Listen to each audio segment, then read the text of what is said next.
সুপ্রিয় দর্শক, বাংলাদেশ টেলিভিশনের নিয়মিত আয়োজন ফ্যাসিবাদের দিনলিপি অনুষ্ঠানে আপনাদের সবাইকে স্বাগত জানাচ্ছি। আপনাদের সঙ্গে আছি আমি সাঈদ খান। আলোচনার জন্য আমার সঙ্গে আছেন দুজন অতিথি। আমার ডান দিকে আছেন সিনিয়র সাংবাদিক এবং সাংবাদিকতার শিক্ষক কাজী রওনক হোসেন। এছাড়াও আমার সাথে আরেকজন অতিথি রয়েছেন লেখক ও অনলাইন অ্যাক্টিভিস্ট মোহাম্মদ ইমরান হোসেন। ফ্যাসিবাদী শাসন ব্যবস্থার মূলমন্ত্র জনগণের জন্য রাষ্ট্র নয়, বরং রাষ্ট্রের প্রয়োজনে জনগণের যথেচ্ছা ব্যবহার। এখানে শাসক তার ক্ষমতা দীর্ঘস্থায়ী করতে জনগণের উপরে চাপিয়ে দেয় নিজস্ব মতবাদ, কারণে অকারণে করে বল প্রয়োগ। এভাবেই চলে দিন গড়িয়ে বছর কিংবা বছর বেরিয়ে যুগ। জার্মানির হিটলার, ইতালির মুসোলিনি, জাপানের হিদেকি তোজো, স্পেনের ফ্রান্সিসকো ফ্রাঙ্কো এবং বাংলাদেশের মুজিব ও হাসিনা ফ্যাসিস্ট শাসকের প্রকৃত উদাহরণ, যারা ক্ষমতা দীর্ঘস্থায়ী করতে চালিয়েছিলেন নিষ্ঠুরতা, রক্ত ঝরিয়েছেন শত সহস্র মানুষের, যদিও তাদের পরিণতি হয়েছে ভয়াবহ। গবেষণাধর্মী অনুষ্ঠানের মাধ্যমে আমাদের আলোচনায় তুলে ধরবার চেষ্টা করব সেই সব কিছু, বিশ্লেষণ করবার চেষ্টা করব বৈশ্বিক প্রেক্ষাপটে পতিত হাসিনার ফ্যাসিবাদী আমল। দর্শক, আজ 1 অক্টোবর 2025। 2009 সাল থেকে 2024 সালের জুলাই মাস পর্যন্ত শুধুমাত্র এই দিনটিতে কি কি ঘটেছিল অতিথিদের সঙ্গে আলোচনার আগে বিভিন্ন গণমাধ্যম থেকে সংগৃহীত কিছু সংবাদের শিরোনাম দেখে আসি। 2010 পঞ্চম সংশোধনীর রায় সম্পর্কে প্রধান বিচারপতি মূল সংবিধানের অনুচ্ছেদগুলো প্রতিস্থাপিত হয়ে গেছে। 2011 কালো টাকা সাদা করা নিয়ে কূটনৈতিকদের উদ্বেগ। 2012 রামুতে বৌদ্ধ মন্দির ও বাড়ি ঘরে ভাঙচুর, আগুন। 2013 সালাউদ্দিন চৌধুরীর ফাঁসির রায়। 2014 শেখ হাসিনাকে ঈদ কার্ডে খালেদা জিয়ার শুভেচ্ছা। 2015 মৃত্যু পরোয়ানা শুনে নীরব ছিলেন মুজাহিদ। 2016 সাভারে ক্রসফায়ারে যুবদল নেতা নিহত। 2018 বিএনপি সমাবেশকে ঘিরে পুলিশের তল্লাশি, মানুষের হয়রানি। 2019 পুঁজিবাজার উন্নয়নে সব ধরনের আশ্বাস অর্থমন্ত্রীর। 2021 3টি ই-কমার্সের প্রতারণা, আত্মসাৎ কয়েক কোটি টাকা। 2022 আইজিপির দায়িত্ব নিলেন চৌধুরী আব্দুল্লাহ আল মামুন। 2023 বিদেশে নিতে হলে খালেদাকে আগে জেলে যেতে হবে, সরকার প্রধানের সাক্ষাৎকার। দর্শক, আমরা শিরোনামগুলো দেখলাম, এবার শুনবো আলোচনা। শুরুতেই যাচ্ছি রওনক হোসেন আপনার কাছে। 2011 সালের একটি সংবাদের শিরোনামে আমরা দেখছি কালো টাকা সাদা করা নিয়ে কূটনীতিকদের উদ্বেগ। কূটনীতিক মহলের উদ্বেগ কি প্রমাণ করে না যে হাসিনা সরকারের নীতি ছিল দুর্নীতিবাজদের রক্ষা করা? অবশ্যই তাই, কারণ হলো কূটনীতিকদের উদ্বেগটা তো খুবই স্বাভাবিক এবং যেটা হওয়া উচিত তাই। আর হাসিনা সরকার যা করেছে শুরু থেকে শেষ পর্যন্ত প্রত্যেকটারই পেছনে সেই একই ব্যাপার ছিল এবং যে কারণে কূটনীতিকরা উদ্বেগ করেছে আর তারা আশঙ্কা প্রকাশ করেছে। এবং সেটার কিন্তু বহিঃপ্রকাশ আমরা প্রমাণও দেখছি যে বিভিন্ন দেশে এক একজন মন্ত্রী, এমপি, আমলার যে কি পরিমাণ বেগম পাড়া থেকে শুরু করে এখন আরো বড় বড় পাড়া মহল্লাও আমরা দেখছি। এবং এই জিনিসটাকেই, এই যে কালো টাকাকে সাদা করা, এই ব্যাপারটার ওইখানটাতেই তাদের উদ্বেগ ছিল যে এটা নিশ্চয়ই দুর্নীতিকে, অন্যায়কে আরও বেগবান করবে। এবং হাসিনা সরকারের তো করেছিল, তাই করেছে এবং হাসিনা সরকারের সাথে যারা সম্পৃক্ত ছিলেন, মানে সরকারে অথবা সরকারের বাইরে, তারা সবাই কিন্তু কম বেশি কালো টাকার বিশাল পরিমাণ অর্জন করেছিলেন এবং যে টাকাটা তারা সময় মতো নিয়ে গেছেন। আর তারা যদি ওই কালো টাকা সাদা করার সুযোগ পেত ওইভাবে, আমি জানি না কতটুকু তারা সাদা করেছে। আমার ধারণা যে যতটুকুই সাদা করুক সেটা হলো শুধু লোক দেখানো, কিন্তু মূল টাকা তারা পাচার করে দিয়েছে। এবং সেই টাকার উপরে এই টাকাগুলো তারা পাচার করেছে কি ব্যাংকিং চ্যানেলে, না ব্যাগে করে নিয়ে গেছে? না, অনেক ক্ষেত্রেই তো ব্যাগে করে নিয়ে গেছে, এবং আমাদের শীর্ষ নেতা নেত্রীদের ব্যাপারেও শোনা গেছে যে তারা ভিআইপি চ্যানেল দিয়ে বেরিয়েছেন, ব্যাগেজ নিজেরা ক্যারি করে বা তার সাথে লোকজন ক্যারি করে, যেটা চেক করা হয়নি। আমাদের প্রোটোকল অনুযায়ী সেটা তো হয় না, এটা ঠিক আছে। আর বাকি টাকা কিন্তু তারা করেছে আন্ডার ইনভয়েস এবং হুন্ডি। আর এখন কিন্তু হুন্ডি খুব সহজ। আপনার 1 কোটি কারণে কি আমরা ডলার ক্রাইসিসে পড়েছিলাম কিনা? এই কারণে ডলার ক্রাইসিস, মানে অনেকগুলো ডলার ক্রাইসিসের কারণের মধ্যে এটা অন্যতম ছিল। আর তার চাইতে বড় কথা হলো ডলার ক্রাইসিসটার আমি মূল কারণ বলবো, সেটা হচ্ছে যে আমাদের তদানীন্তন সরকারের অর্থ মন্ত্রণালয় এবং তার সাথে সংশ্লিষ্ট যারা ছিল, তারা এই বিষয়টাকে ডিল করতে পারে নাই, এটাকে ফেস করতে পারে নাই। এটার জন্য কি করণীয়, কি প্রয়োজন ছিল সেটা তারা নির্ধারণ করতে পারেনি, যার জন্যে হঠাৎ করে দেখেন 70 থেকে 80 টাকা থেকে লাভ দিয়ে একেবারে 125 130 চলে গেছিল। তো এটা সম্পূর্ণভাবে তাদের ব্যর্থতা এবং তাদের দূরদৃষ্টির অভাব। আর যেহেতু তাদের আগ্রহও কম ছিল, কারণ যেহেতু অঢেল টাকা আসছে যেটা কোনো হিসাব নাই, তো ওই ডলার 125 টাকা হলে বা তার কি, 225 টাকা হলে বা তার কি, দেশে যা হতো হবেই। এটাই হচ্ছে সবচেয়ে বড় জিনিস। তবে আমাদের যে ক্ষতি হয়ে গেছে ক্রমান্বয়ে এই যে দুঃশাসন ইত্যাদির ভেতর দিয়ে, তাতে এতটুকু আমরা বলতে পারি যে এই দেশটাকে আবার শক্ত কাঠামোতে দাঁড় করানোটা খুবই মুশকিল। তবুও চেষ্টা হচ্ছে এবং ভবিষ্যতে আরও হবে, বিশেষ করে নির্বাচিত সরকার এলে এই ক্ষত কাটিয়ে উঠতে আমাদের কত সময় লাগতে পারে বলে আপনার কি মনে হয়? আমার মনে হয় যে প্রচুর সময়, কারণ এই ক্ষতটা শুধু এক জায়গায় না, এটা হলো একেবারে সর্বাঙ্গে ক্ষত। তো সর্বাঙ্গে ক্ষত হলে সর্বাঙ্গে মলম লাগানো খুব কষ্টকর একটা ব্যাপার। বাট আমি মনে করি যে এটা তারা যেভাবে করে গেছে, এবং আমাদের ইতিহাসে যদি ইতিহাস সত্যিকার অর্থে লেখা হয়, এই কলঙ্কজনক অধ্যায়গুলো খুব স্পষ্টভাবে লেখা উচিত, যাতে পরবর্তী সরকার যেই আসুক না কেন তারা যেন একটু অ্যালার্ট হয়। বিশেষ করে এই ধরনের অন্যায় অবিচার করার পর তাদের পরিণতি কী হয়, সেই পরিণতিটা ভালোভাবে প্রকাশিত হওয়া উচিত, যাতে পরবর্তীতে যারা আসবে তারা সতর্কতার সাথে চলতে পারে। মানে এই যে অপকর্ম যেগুলো আমাদের সামনে ইতিমধ্যেই চলে এসেছে, আপনার কাছে কি মনে হয় রাজনীতিকরা কিছুটা শিক্ষা নিয়েছে? শিক্ষা নেওয়া উচিত। এখন নিয়েছে কিনা সেটা বোঝা যাবে যদি নির্বাচিত অ্যাক্টিভিটিজে দেখা যায় কিনা। অ্যাক্টিভিটিজে খুব একটা দেখা যায় না। সাম্প্রতিক সময় অর্থ উপদেষ্টা একটি কিন্তু মন্তব্য করেছেন, আপনি নিশ্চয়ই দেখেছেন, যে চাঁদাবাজের প্রবণতা বেড়েছে কোনো কোনো ক্ষেত্রে, যেখানে কমবার কথা ছিল। একটা দল, সেই দলটাকে আমরা সবসময় ধরে নিয়েছি যে এরা দুর্নীতির ঊর্ধ্বে, এরা দুর্নীতি করে না ইত্যাদি ইত্যাদি। কিন্তু তারা যেটা করেছে এখন সেটা হলো যে যুগের পরিবর্তনের সাথে তাদের টার্মিনোলজিরও চেঞ্জ করেছে। তারা এখন চাঁদা নেয় না, তারা হাদিয়া নেয়। এটা মানে এক এক দল। হ্যাঁ, আমি বলছি যে এইভাবেই তো আসলে চারিদিকেই তো একই জিনিস হচ্ছে। আপনি কি বিএনপিকে উড়িয়ে দিতে পারবেন? বিএনপি তো এখন মানে সরকার গঠন বা ওগুলোর চাইতে তারা ছুটকো বাট খুচরা চাঁদাবাজিতে এত বেশি ইনভলভ, আপনি ঢাকা বাইরে গেলে এটা হারে হারে টের পাবেন। যদিও তাদের হাইকমান্ড কিন্তু অনেক স্ট্রং। তারা মানে যে পরিমাণ মানে নিজেদের দলের লোককে বহিষ্কার করেছে, অনেক দলের এত কর্মীও নাই। হ্যাঁ, সেটা সত্যি কথা।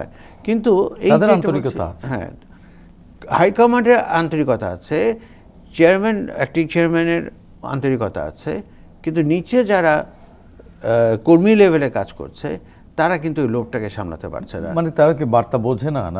তারা বার্তা বুঝেও বুঝতে চায় না। 15 বছর তারা মানে বুভুক্ষ ছিল, তাদের প্রচণ্ড খিদে। মানে 15 বছর আর 2 বছর, প্রায় 18 বছর। হ্যাঁ, তো আওয়ামী লীগকে কিন্তু ঘুরে দাঁড়াতে 21 বছর লেগেছিল। বিএনপিও কাছাকাছি 20 বছরের কাছাকাছি। হ্যাঁ, তো এই আবার 2 বছর যাচ্ছে। হ্যাঁ, কিন্তু এখন যেটা হচ্ছে সেটা হলো যে বিএনপির যে কর্মকাণ্ড, বিশেষ করে রুট লেভেলে, সেই কর্মকাণ্ডের কিন্তু ইম্প্যাক্টটা খুবই নেগেটিভ ইম্প্যাক্ট। এবং এখান থেকে তারা ঘুরে দাঁড়াবার জন্য তো নানামুখী উদ্যোগ নিয়েছে, কিছুটা ঘুরে দাঁড়িয়েছে বলে কি মনে হয়? কিছুটা ঘুরে দাঁড়িয়েছে, কিন্তু সেটা হলো খুবই কম। কারণ হলো কি, যে আপনার 100 জন কর্মীর ভিতরে যদি 2 জন ভালো হয়, তাহলে কিন্তু আপনি বলতে পারবেন না যে আপনার কর্মীরা ভালো হয়েছে। ওই যে বললাম যে সবাই তাৎক্ষণিক এই 10 টাকা 5 টাকা চাঁদাটাকে অনেক বড় মনে করছে, কিন্তু একদম সত্যিকার অর্থ বলি, একজন এমপির সাথে যদি 50 জন বা 100 জন কর্মী থাকে, তারা এমপির সাথে কাজ করেই যে টাকাটা সৎ পথে উপার্জন করতে পারে সেদিকের চিন্তা না করে তারা কিন্তু এখন ওই 5 টাকা 10 টাকা ওই সে রিক্সাওয়ালার কাছ থেকে, দোকানদারের কাছ থেকে, বাজারের ভেন্ডার তাদের কাছ থেকে নিচ্ছে। এবং এটা নিয়ে তারা যেটা করছে, তাদের উপরে সাধারণ জনগণের ইম্প্যাক্টটা নষ্ট করে দিচ্ছে। ছোট ছোট জিনিসগুলো কিন্তু সাধারণ মানুষের মনে অনেক বেশি দাগ কাটে।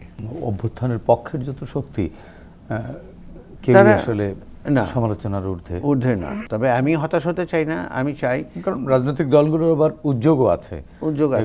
ইমরান ভাই, একই বিষয়। চাঁদাবাজি বাংলাদেশের যে সংস্কৃতির একটা রাজনৈতিক সংস্কৃতির অংশ। আপনি ধরেন শীর্ষ পর্যায়ে কর্পোরেট লেভেলে চাঁদাবাজি হয়, এটা বাংলাদেশের মানে 50 বছর 52 বছর ইতিহাসই হচ্ছে এটা। গ্রাস অ্যান্ড রুট ফুটপাতে চাঁদাবাজি করে।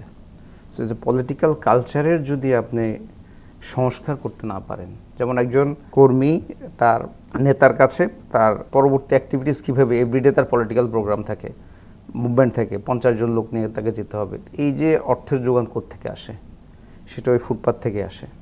শীর্ষ পর্যায়ে হয়তো কর্পোরেট হাউস থেকে আসে।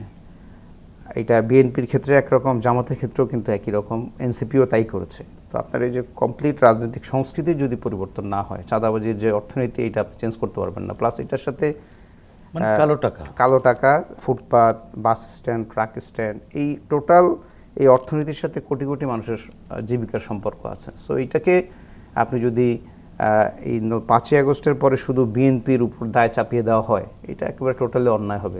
এই সংস্কৃতি আমাদের গত 54 বছরের কালো টাকা 54 বছরের সংস্কৃতি এইটা। সো আপনি এইটা বিএনপির 5ই আগস্টের পরে বাংলাদেশে চাঁদাবাজি শুরু হয়েছে, এই যে একটা বয়ান তৈরি করা হয়েছে, এই যে বিভাজনের রাজনীতিটা মূলত জামাত বাংলাদেশে শুরু করেছে 5ই আগস্টের পরে, যেখানে আমাদের ঐক্যবদ্ধ থাকা উচিত ছিল।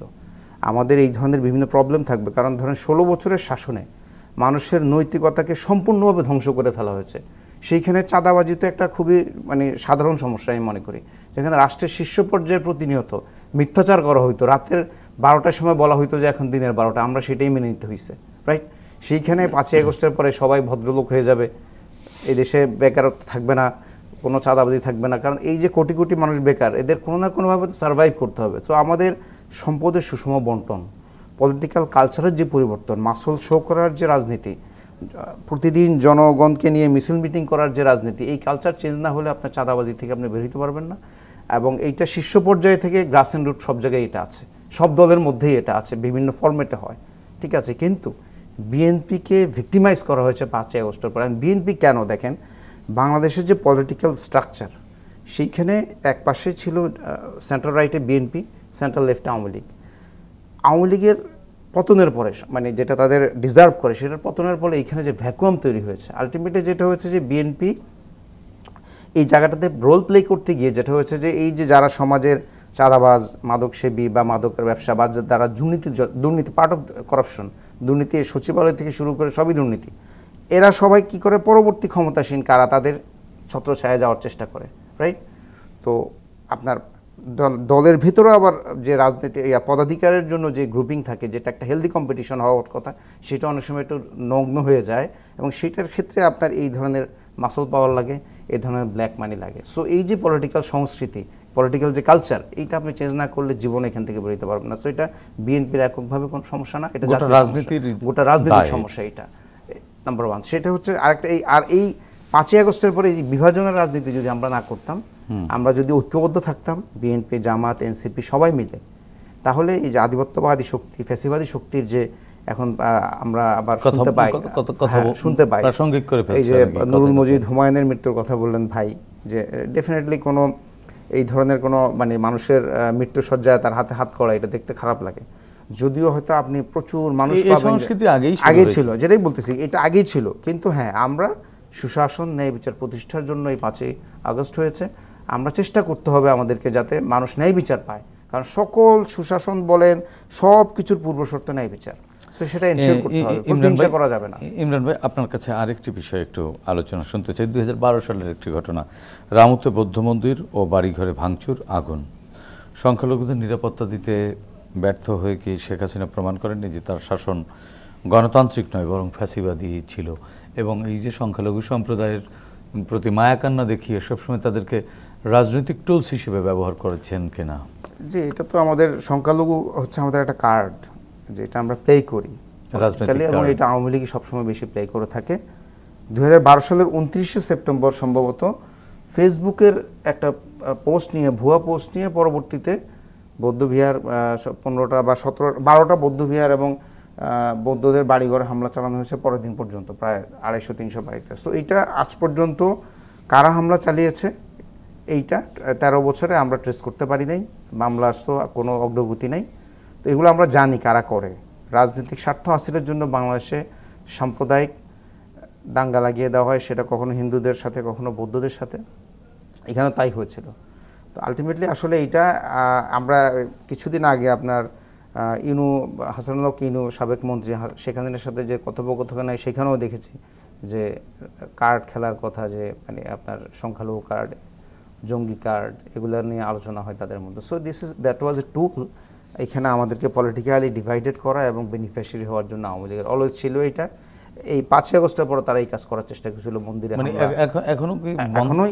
এখনো আছে। 5ই আগস্টের পরে তো আমরা দেখেছি যে এই শারদীয় উৎসব ঘিরেও অবশ্যই সবসময় তো আশঙ্কা থাকেই যে কোনো না কোনো ভাবেই কোনো একটা বিশৃঙ্খলা তৈরি। আমরা সব সময় কেন এই সংখ্যালঘু সম্প্রদায়, আসলে সংখ্যালঘু শব্দটি ব্যবহার করাই ঠিক না, হ্যাঁ ব্যবহার করতেই চাই না, তারাও তো বাংলাদেশের নাগরিক, বাংলাদেশি, সবাই বাংলাদেশি, হ্যাঁ সবাই বাংলাদেশি।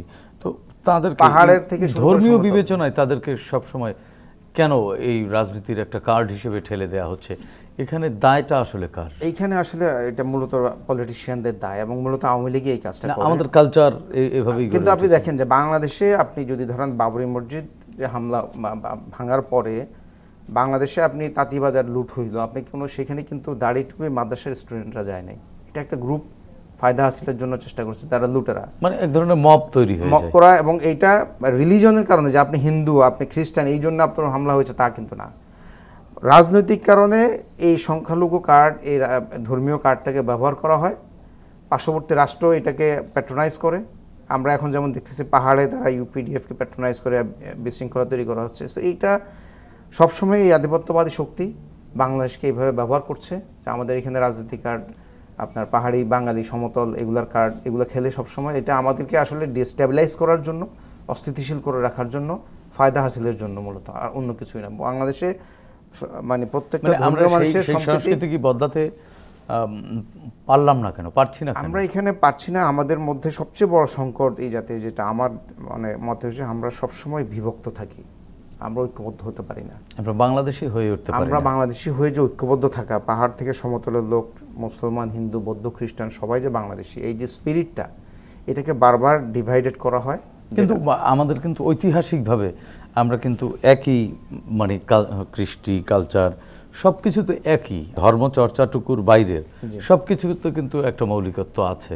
তারপরেও আমরা কেন আসলে ঐক্যবদ্ধ হতে পারি না, জাতিগত একটা আইডেন্টিফিকেশনে আসতে পারি না? এইটা রাজনৈতিক কারণে আমরা পারি না মূলত। এবং এইটা আপনি ধরেন আমাদের 47-এর যে বিভক্তি, সেটাও আসলে ধর্মের ভিত্তিতে হয়েছে, জাতিতত্ত্বের ভিত্তিতে। তো আলটিমেটলি এইটার একটা ইম্প্যাক্ট থেকে যায়। ব্রিটিশরা আমাদেরকে ডিভাইড এন্ড রুল করেছে। আমরা বারবার বলি আমাদের এই সংস্কৃতি পরিবর্তন করতে হবে, বদলাতে হবে, কিন্তু কার্যত কিন্তু এটা কেন হয়নি? ধরেন আমরা আমাদের জাতিগতভাবে ধরি, আমি 5ই আগস্টের পরে যদি উদাহরণ দিই, যে ধরেন 5ই আগস্টের পরেও আমরা এই যে ফ্যাসিবাদ বিরোধী শক্তি, তারা ঐক্য বজায় রাখতে পারি নাই। এই জামাত বিশেষ করে মানে প্রি ম্যাচিওর যে অ্যাম্বিশন তাদের ক্ষমতা যাওয়ার জন্য, তারা যে কাজটা করছে, যে যেখানে তারা এই 5ই আগস্টের পরে এই শক্তিকে ঐক্যবদ্ধ রাখার ক্ষেত্রে সবচেয়ে ভালো ভূমিকাটা জামাতই রাখতে পারতো অ্যাজ এ অর্গানাইজ ফোর্স, কিন্তু তারাই মূলত প্রথমেই বিভাজনের রাজনীতি শুরু করেছে। কিন্তু দেখেন 1 বছরের মাথায় জুলাই কিন্তু অলরেডি ফিকে হওয়া শুরু হয়েছে। এই যে হাজার হাজার ছেলে আমাদের বাচ্চারা মারা গেল, দেশের উপর এত জুলুম নিপীড়ন নির্যাতন আমরা ভুলে যাচ্ছি। ঠিক আছে, কিভাবে এই রাষ্ট্রটাকে মানে শাসন করা হয়েছে আমরা জাস্ট 1 বছরের মাথায় ভুলে গেছি। আমরা এখন ক্ষমতার দৌড়ে মানে ক্ষমতায় যাওয়ার জন্য আমরা এখন নিজেদের মধ্যে আবার বিভাজন তৈরি করছি। অথচ এখন আমাদের কিন্তু উচিত যে পরাজিত শক্তিরও যারা ফলোয়ার ছিল এদেরকে ট্রুথ অ্যান্ড রিকনসিলিয়েশনের মাধ্যমে, জাস্টিসের মাধ্যমে একটা বিচার আপনাকে হইতেই হবে অপরাধীদের। প্লাস আপনি তো আওয়ামী লীগের তো একটা বিশাল ফলোয়ার বেজ আছে, আপনি তো এদেরকে বাইরে রেখে এই দেশকে আগায় নিতে পারবেন না। আপনাকে এদেরকেও, এদের যে ভুল, এরা যে একটা মানে তাহলে আরেকটা গ্রুপ তৈরি হয়, হ্যাঁ, এই যে আপনার অলওয়েজ বিভাজন, এইটার থেকে আপনাদেরকে বেরিতে হবে আমাদেরকে, এর কোনো বিকল্পই নাই। মানে আওয়ামী লীগ না, তারা নাগরিক হিসেবে, আবার যখন বাংলাদেশ আওয়ামী লীগ দল হিসেবে, ব্যক্তি হিসেবে যারা অপরাধী সকলের জন্য ন্যায় বিচার নিশ্চিত করতে হবে। কিন্তু এই যে একটা বৃহৎ জনগোষ্ঠী যারা আওয়ামী লীগকে সমর্থন করতো, তারা যারা ভুল পথে ছিল, এদেরকে আপনার মেইন স্ট্রিমে নিয়ে আসতে হবে, জাতিকে ঐক্যবদ্ধ করতে হবে, এর কোনো বিকল্প নাই। রৌনক ভাই, আরেকটি বিষয়, 2016 সালের একটি খবর, সাভারে ক্রসফায়ারে যুবদল নেতা নিহত। আমরা শেখ হাসিনার রেজিমের সময় প্রত্যেক দিনই 1টা 2টা 3টা 4টা 5টা 10টা পর্যন্ত আমরা ক্রসফায়ারের ঘটনা শুনতাম প্রতিনিয়ত, কখনো জঙ্গি, কখনো সন্ত্রাসী। এখন গত 1.5 বছরে কিন্তু আমরা এই জিনিসটি শুনি নাই। এবং আপনি জানেন যে শুধুমাত্র এই একটি ঘটনাকে কেন্দ্র করে বাংলাদেশের একটি সুসংগঠিত সুশৃঙ্খল বাহিনীকে স্যাংশনের মুখে পর্যন্ত পড়তে হয়েছে, মার্কিন স্যাংশনের মুখে। এখন বন্ধ হলো কেন? অপরাধীরা বা জঙ্গিরা কি একবারে নিশ্চিন্ন হয়ে গেছে? না, তা হয়নি। আসলে আমাদের ওই যে এটা বললেন যে ওরা স্যাংশনেও পড়েছিল, আমাদের প্রতিটা ক্ষেত্রে যেটা ইমরান ভাই বললেন, আসলে আমাদের এমনভাবে আমাদের নীতি নৈতিকতা বিসর্জিত হয়ে গেছে যে আমরা কিছুতেই করতে পারছি না, মানে নিজেদেরকে সংশোধন করতে পারছি না। র্যাবের মতন একটা মানে এলিট ফোর্স, তারাও কিন্তু এই যে নারায়ণগঞ্জে যে 7 মার্ডার যেটার সাথে তদানীন্তন আওয়ামী লীগের সরকারের কর্নেল তারেক ছিল, মানে মায়ার মেয়ে জামাই ছিল, আর এইরকমভাবে তারা দেখেন 7টা মার্ডার করেছে। তো কেন করেছে? এরা কি সন্ত্রাসী ছিল? না, আসলে তাদের অপকর্ম প্রকাশ হয়ে যাচ্ছিল, ফলে যাদেরকেই মনে হয়েছে যে রিস্কি তাদেরকে নিশ্চিহ্ন করে দেওয়া হয়েছে। এবং ফ্যাসিবাদের মূল মন্ত্রই হচ্ছে যে ফ্যাসিস্টদের বিরুদ্ধে যদি কাউকে মনে হয় যে এর কর্মকাণ্ড থ্রেট মনে হয়, তাকে ক্লিয়ার করে ফেলো। এখন বলতে পারেন যে শেখ হাসিনা তো একজন নারী ছিলেন, একজন মা ছিলেন, সে কিভাবে এটা করেছে? ওই মাটা কোনো কিছু না, ওই ফ্যাসিস্ট যখন, ফ্যাসিস্টের কোনো মানে জেন্ডার হয় না, ফ্যাসিস্ট। তো ওই ভাবেই তারা এমনভাবে এই জিনিসটা করেছে, যে কারণে দেখেন 1 বছর 2-3 মাস এই ক্রস ফায়ারটা আর নাই। কারণ ক্রস ফায়ারটা ছিল দুটো জিনিস, একটা হলো একটা ভালো ইনকামের সোর্স, কাদের জন্য? আইন শৃঙ্খলা রক্ষাকারী বাহিনীর জন্য। আপনাকে ধরে নিয়ে যে বলবে যে 5 লাখ টাকা দাও বা 50 লাখ টাকা দাও, না হলে পরে ক্রস ফায়ারে দেওয়া হবে। এবং এইভাবেই কিন্তু হয়েছে, অনেক ইনোসেন্ট লোককেও তারা মেরেছে চাঁদা না পেয়ে।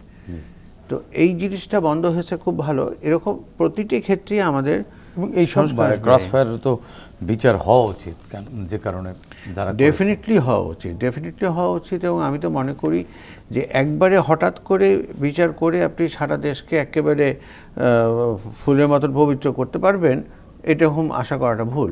স্টেপ বাই স্টেপ যেতে হবে। যেটা ওই যে জামাতের কথা যেটা উনি বললেন, যে এই 5ই আগস্টের পর মানে যারা ফ্যাসিস্ট বিরোধী শক্তি ছিল, তাদের উচিত ছিল ঐক্যবদ্ধ থাকা, কিন্তু তাদের ভিতরে তখন পাওয়ারের গ্রিড এসে গেল, পাওয়ারের লোভ এসে গেল। ওই পাওয়ারের লোভ আসাতে কিন্তু আজকে এতটা বিশৃঙ্খলা আমরা পড়েছি। ইমরান ভাই, শেষ করবো আপনাকে দিয়ে। বিদেশে নিতে হলে খালেদা জিয়াকে জেলে যেতে হবে, সরকার প্রধানের সাক্ষাৎকারটি তখন ভয়েস অফ আমেরিকার সাথে সাক্ষাৎকারের সময় তৎকালীন প্রধানমন্ত্রী শেখ হাসিনা এই কথা বলেছিলেন যে মানে আবার আদালতে যেতে হবে, জেলে যেতে হবে, কারণ তখন তার সাজা স্থগিত করে, মানে ভুয়া সাজা, অন্যায় সাজাকে স্থগিত করে ওনাকে বাড়িতে থাকার একটা ব্যবস্থা করা হয়েছিল। সেটা আবার ওনাকে জেলে যেতে হবে, আদালতের মাধ্যমে আসতে হবে। তো আসলে এখানে তো বিচার বিভাগ বলতে আসলে কিছু ছিল না, প্রধান বিচারপতিকেই তো মারধর করে দেশ থেকে বের করে দেওয়া হচ্ছে। যে দেশের প্রধান বিচারপতি নিজেই নিজেকে রক্ষা করতে পারে না, সেখানে বিচার তো ছিলই না। সো শেখ হাসিনাই ছিল প্রধান বিচারক, তার কথাই ছিল বিচার। সো আলটিমেটলি এগুলো ছিল ফ্যাসিবাদী শাসনের একটা চরম লেভেলের, মানে ব্যক্তিগতভাবে খালেদা জিয়ার প্রতি ওনার কোনো ক্ষোভ ছিল, তাহলে এক ধরনের রাজতন্ত্র। হ্যাঁ, রাজতন্ত্র, এবং খালেদা জিয়ার প্রতি ওনার ক্ষোভ ছিল ব্যক্তিগতভাবে কোনো কারণে। সেটা জনপ্রিয়তার ক্ষোভ না অন্য কিছু? ব্যক্তিগতভাবে ডেফিনেটলি বেগম খালেদা জিয়া তো বাংলাদেশের, মানে হিস্ট্রিক্যালি আপনি ডকুমেন্টারি যদি দেখেন যে বেগম খালেদা জিয়া কোনোদিন কোনো নির্বাচনে পরাজিত হন নাই, বিভিন্ন জায়গা থেকে এবং আমরা যে পরিবর্তিত বাংলাদেশে এখানে ওনাকে সিম্বল অফ ইউনিটিও বলা যায়। অবশ্যই, বা বাংলাদেশের গণতন্ত্রের জন্য সেই এরশাদের আমল থেকে বেগম খালেদা জিয়ার যে ভূমিকা, আপসহীন তিনি তার কর্মের মাধ্যমে উপাধি অর্জন করেছেন, কোনো তেলবাজি বা তাকে কেউ দিয়ে দিয়েছে বিষয়টা এমন না। সো আলটিমেটলি এটা শেখ হাসিনার একটা ব্যক্তিগত ক্ষোভের বহিঃপ্রকাশ ছিল এই কর্মকাণ্ড।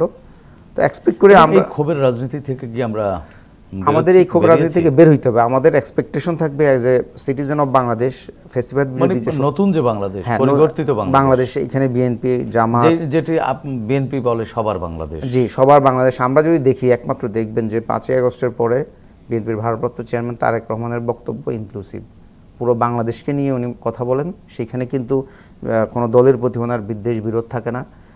এইটাই হচ্ছে আমাদের রাজনীতি হওয়া উচিত, যে আমরা বাংলাদেশি সবাই, এখানে বিএনপি জামাত এনসিপি যারাই আমরা রাজনীতি করি সবাই বাংলাদেশি, এবং সকল বাংলাদেশের ভিন্নতা থাকবে কিন্তু পথ একটাই থাকতে হবে। এবং এইটা আমাদের জন্য, দেখেন এখানে সাম্রাজ্যবাদী শক্তির এই অঞ্চলে এখন এজেন্ডা আছে, বার্মা অ্যাক্ট নিয়ে তাদের এখানে কর্মকাণ্ড আছে, আধিপত্যবাদী শক্তি বাংলাদেশের কন্ট্রোল তাদের হাতছাড়া হতে তাদের এখানে মাথা ব্যথা আছে, ফ্যাসিবাদী শক্তি এখানে রয়ে গেছে। সো আমাদের আসলে সার্বিকভাবে জাতীয় ঐক্য দরকার, ক্ষমতায় যাওয়ার জন্য একটা ফেয়ার ইলেকশন দরকার। যারা ক্ষমতায় আসবো আমরা সকলেই মিলে, সরকারি দল বিরোধী দল মিলে দেশটাকে করতে হবে। কিন্তু আমাদের মধ্যে বিরোধ যাতে এমনভাবে না যায় যে জাতীয় স্বার্থের চেয়ে বিরোধ বড় হয়ে যায়, ক্ষমতা যাওয়া বড় হয়ে যায়। আমরা দেশকে আগে রাখতে হবে, ঐক্যবদ্ধ থাকতে হবে, এর কোনো বিকল্প নেই।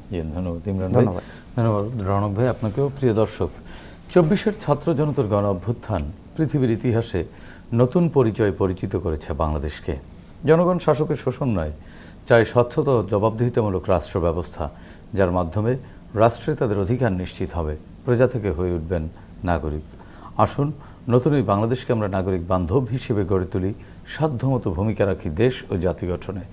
দর্শক, দেখা হবে আগামী পর্বে নতুন অতিথির সঙ্গে। ততক্ষণ পর্যন্ত ভালো থাকুন, সুস্থ থাকুন, বাংলাদেশ টেলিভিশনের সঙ্গেই থাকুন। খোদা হাফেজ।